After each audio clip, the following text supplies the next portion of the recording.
Hello, hello there, everyone. How are you? Good morning to you. Welcome to Coffee Time Career Chat. If this is your first time joining us, again, welcome. My name is Patricia Hayes. I am an executive advisor, empowerment coach, and authentic networking strategist.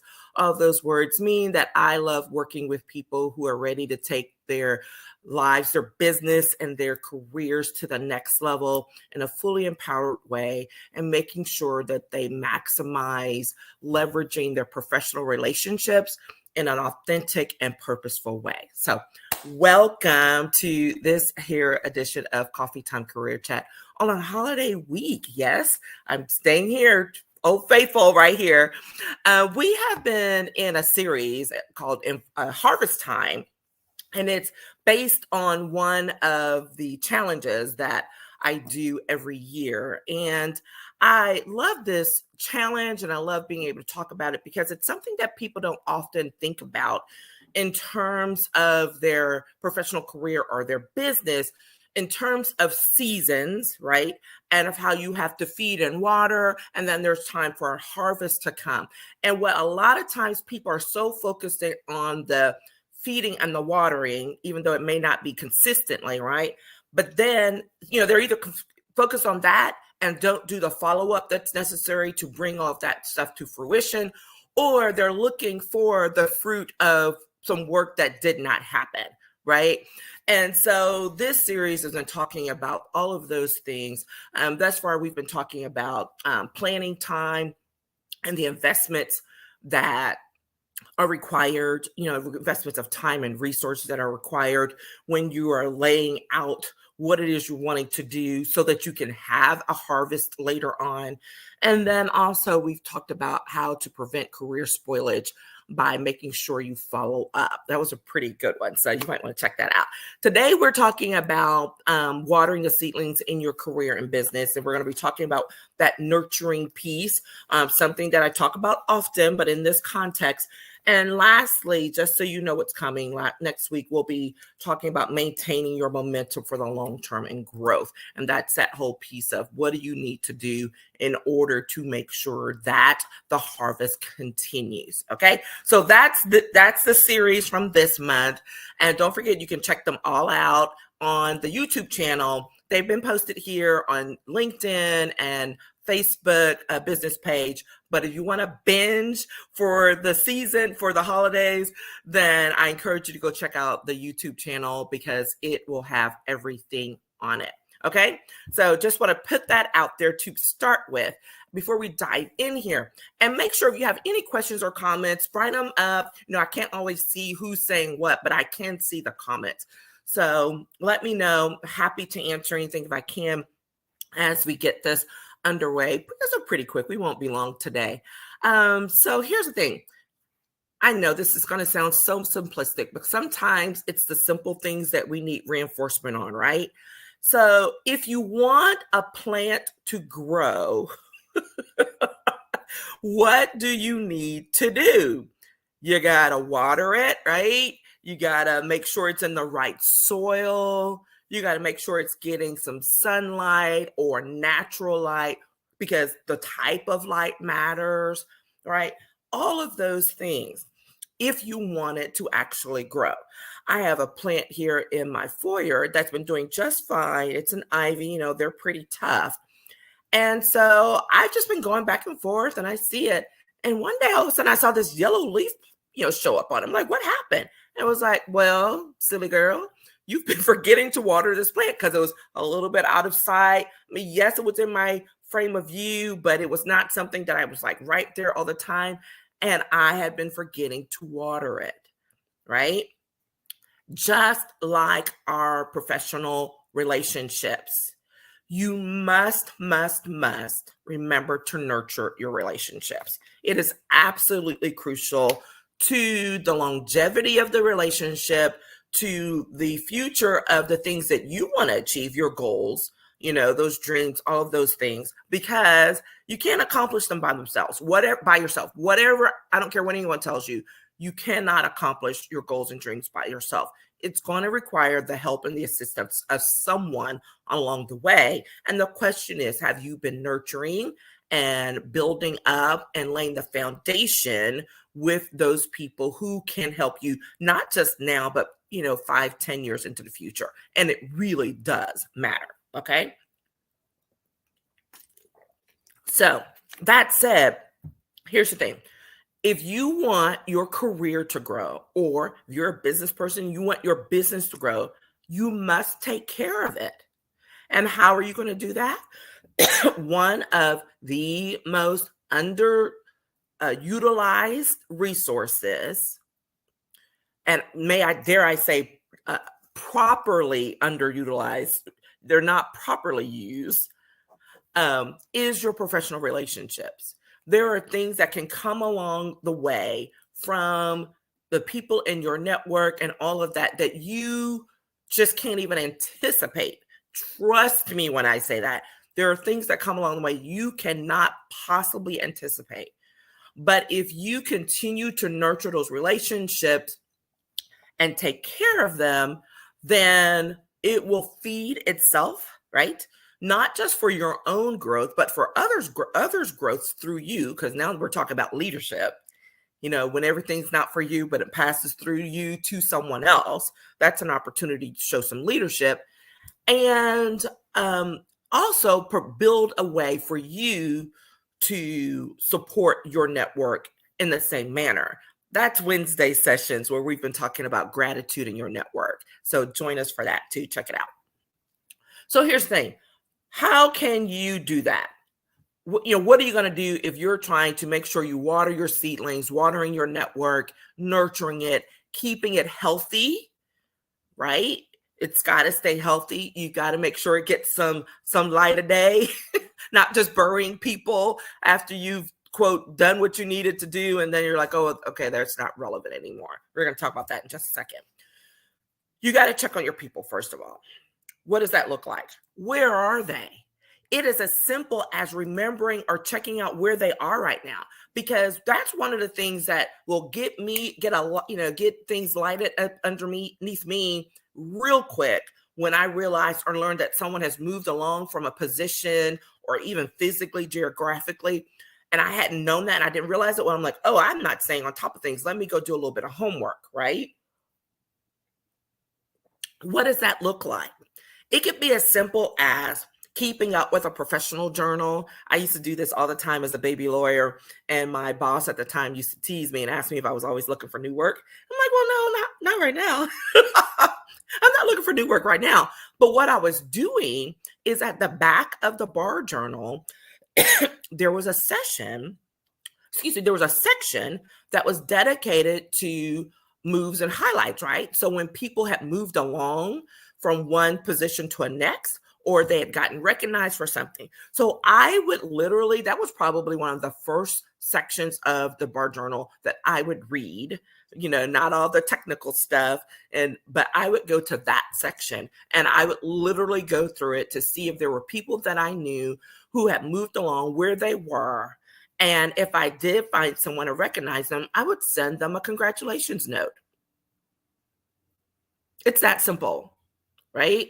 Your professional association journal, your LinkedIn, right? When you get notifications of people saying, hey, I've got a new position, do you just say, oh, that's cool and move on? Or do you actually write them a note? And I'm not talking about clicking on the congrats on the new position that comes up automatically when, that's low effort. You could do that, but how about going the extra step, putting a few extra words in there to personalize it so that they know you truly responded to it? So even if you say, hello, Patricia, congrats on the new job, look forward to catching up with you soon. That's two things, super simple, right? And just keeping up, talking to people and making note of it. So that's one of the first things, is you want to know where they are. Where are they? Because you can't be of service to them if you don't even know where they are. What's their latest job? What's the latest project they're working on? Okay. Which gets me to the second part of that, which is, what do they need? You have to stay engaged in order to know what they need so that you can, thirdly, support them. Ask them, how can you help? Right? So you got to know where they are. You have to know what they need, and then how you can help them. And you may say, well, I know a lot of people. Now, guess what? You're not doing this with every single person all the time, but it's a process, right? So if you're keeping up with 5 or 10 people this week and another group the next week, I'll just say 5. Okay, I won't stress you guys out because y'all know my rule. If you stay in touch with 3 to 5 people a week, like actively naming 3 to 5 people a week to either reach out to anew or to continue to build with, guess how many that ends up being over the course of the year? Over 200 contacts. That does not include meeting someone new or getting referrals to someone like, hey, you need to talk to. Doesn't include any of that. Do the work a little bit at a time, and you would be surprised at how far your influence can go and how far your network can grow. Because just by doing that work, right, 3 to 5 people a week, say hello, how are you doing? Congratulations. What do you need? Let me know if I can help you with that. How far that goes. Because what happens is people get on the phone or they get on a Zoom call with someone else and they're like, hey, I was just chatting with, Patricia, she checked in the other day. And they're like, oh, I hadn't talked to her. And then what happens? Someone else catches up with you. It's a matter of putting the effort in first. And then it builds. Okay. Which gets to that momentum piece we'll talk about next week. All right. What's the next thing? So you got to check on your people. And I've told you how to do that. Then you have to schedule the regular follow-ups. I know I am a broken record on follow-ups, and I'm continuing. I'm always going to be a broken record on follow-ups because most people do not do the follow-up. I am still amazed at how few people actually follow up with others when it comes to certain things. So if you do it, dare I say, even half the time, you are still ahead of what most people are, because people get caught up in the moment and they're like, oh my gosh, I'm too busy. I'll do it later, right? We all do it. No judgment, right? I'm not perfect. I miss, get out there, connect and all of that. And I still miss some, right? But I have a little system where I follow up, for me to follow up. So if it's not an immediate follow-up, then I put it on my calendar, whether it's my paper one or my electronic one, to buzz me to say, don't forget to. And then at the end of each month and each quarter, I try to go back and follow up. So the point is, I'm trying not to let things fall through the cracks. I'm trying to make sure that relationships, old or new, do not follow up, fall through the cracks. Hey, Pamela, one of my favorite people generally. I mean, just genuinely, y'all see my words. I haven't had enough coffee yet. Let me keep drinking my coffee, right? But it is the thing. It is the thing, right? And, Pam's on. And I will say, I'm like, this is someone literally, we hadn't seen each other in person till a few weeks ago when I went to a luncheon she invited me to. But guess what? We had stayed connected throughout the pandemic simply by reaching out via email, through messaging. She had me, I had her on as one of my guests for one of my workshops. All of those things matter. And guess what? People blow it off all the time, and it is a big mistake.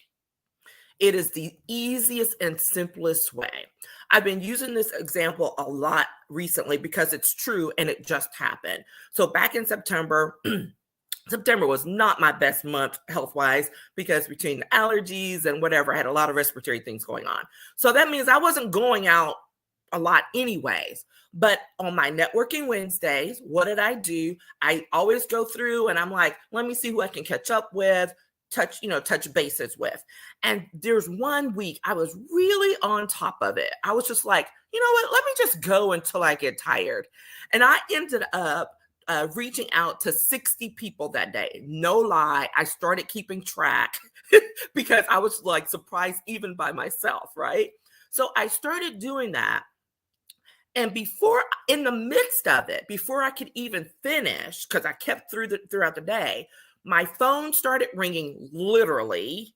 My messages started blowing up with people following up because I had reached out to them. I had followed out with them first, and they returned. And they're like, "Oh my gosh, thanks for checking in. Here's what's going on with me. When can we schedule coffee? Oh, hey, I've got this event coming up. Let me make sure I send you the invitation because I really wanted you to come to it." Or, "Hey, will you write the foreword to my book?" I swear to God, honest truth, that really happened, right? I got like 2 invites for speaking engagements, all of it. That was within that same day. And so within 24 hours, because now I'm getting really curious about how this is going. And within 24 hours, I had literally heard back from half of those people, whether it was through a message, a phone call, whatever. I had heard back from them. They had responded. Within the week, it was even more.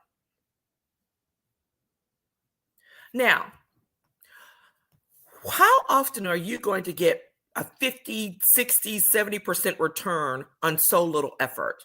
Because literally all I did was write messages to people in LinkedIn, Facebook, texted a few people if I had their stuff directly on my phone. And I already told you off the top of my head the things that flowed from that, and things are still flowing from that. Right? One of the people who had reached out to me was like, "Hey, I want you to speak at this event that's coming up." Then we're talking some more and he's following my things. He's like, "Oh my gosh, I need you to come speak to my students." And then he's like, "Oh, okay. Are you going to come to this event?" Like, this is the same person. So now we're like on 3 or 4 things from one person that has flowed. Okay. I didn't plan that. I had no idea that was going to happen. But it's reaching out that one time. Imagine the power of doing it consistently on a regular basis. Now, I know people are like, "You're crazy. You do all that stuff. I'm not doing that." I never recommend for anyone to do the stuff the way I do because you're not doing this all day. That's not your primary focus or goal. I get it. But if you are interested in building your career, of growing your business, you must have a relationship building plan, period. It is an absolute part of it. And whether you're doing it deliberately or not, it is a part of what you're doing. So why not be intentional and strategic about it? And one of the major things is for you to be the one who follows up. Okay? Don't wait on someone else. Because sometimes we get in our feelings and it's like, "Oh, I didn't hear from them." Guess what? I have heard all the things. So I've learned to let go of when people don't respond, because then I start feeling bad because I was all in my feelings like, "Oh, well, what's wrong? Like, maybe they don't like me anymore." All that juvenile crap. We don't have time for that. We're grown people, and grown people have real lives. They have kids. They have jobs where some project blows up unexpectedly. They have things where literally their laptop blows up, right? I've had someone that I was trying to reach out to, and when they finally got back to me, probably a month or so later, they had a stroke. That was the one where I absolutely learned. I was like, I no longer take things for granted. I do not make it about me. It's always about them and checking in. Because guess what? If you don't check in, you don't even know that stuff is going on. That's the value of it. So then you can go back and say, "How can I support you?" It doesn't. And here's the thing. People think, "Well, I don't have time to do all of that." Yeah, you do. Yeah, you do. Because it's not just about what you can do. It's about who you can connect them to. Who can you help to find to support them? So everything doesn't have to be all about what you actually can do yourself, but it's about what you can provide access to, how you can support others, right? And as we're talking about this, because we've gone on, because I love this stuff, I do. This last point about watering the seedlings in your career and business and making sure that so you can prepare for a good harvest is there is some sifting and weeding that needs to go along. Now, people would jump straight to the negatives of this, but listen to me here. Just like with plant seedlings, whatever, every relationship is not going to be one that deserves nurturing and growing because it's not going to be strong enough. The connection is not going to be there. And it's okay to let it go its way. It happens.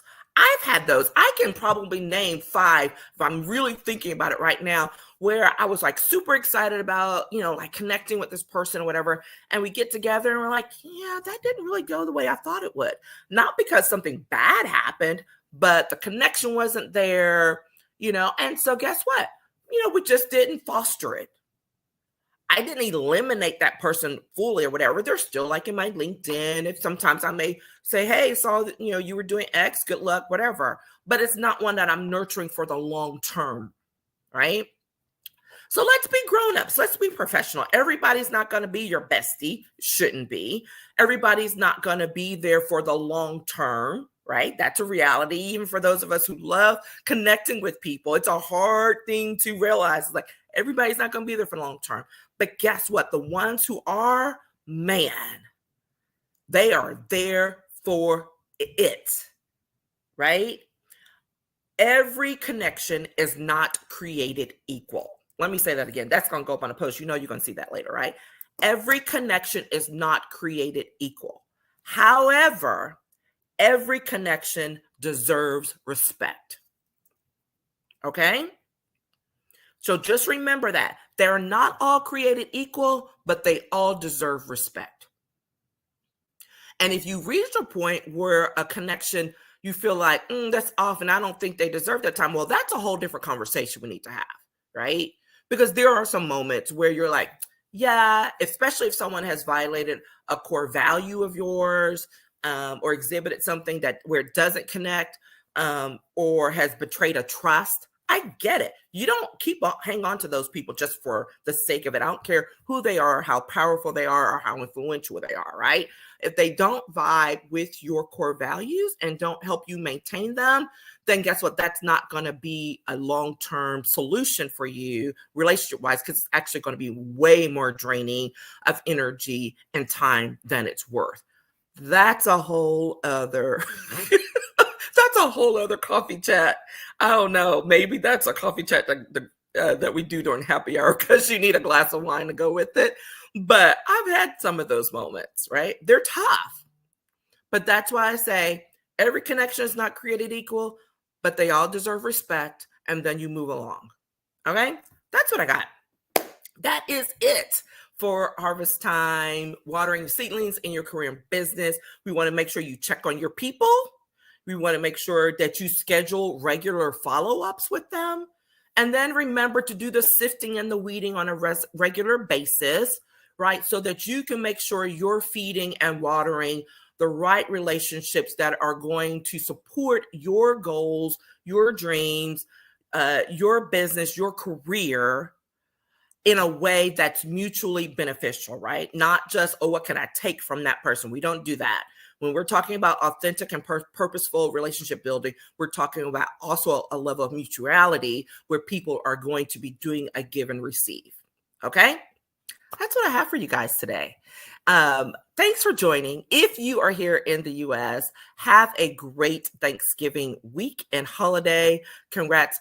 If you're not, connect with me. Let me know what's going on, and keep an eye out this week, you guys, because I am going to be putting together and releasing a end of the year bundle of some resources that I've had for some time, and you can share that out and pick it up, at a nice little price. I would just say that. Okay. I don't do those sales and all that kind of stuff, but I am willing to help people pull together so that you can get a good sense of direction of where you want to head in the next year. And these resources are going to give you that. So if you have any questions or your question, want to make sure you get it, hit me up in the DMs or in the messages, and I'll be sure to follow up with you. Meanwhile, have a great Monday and the rest of your week. Okay? Take care, everyone. Bye-bye.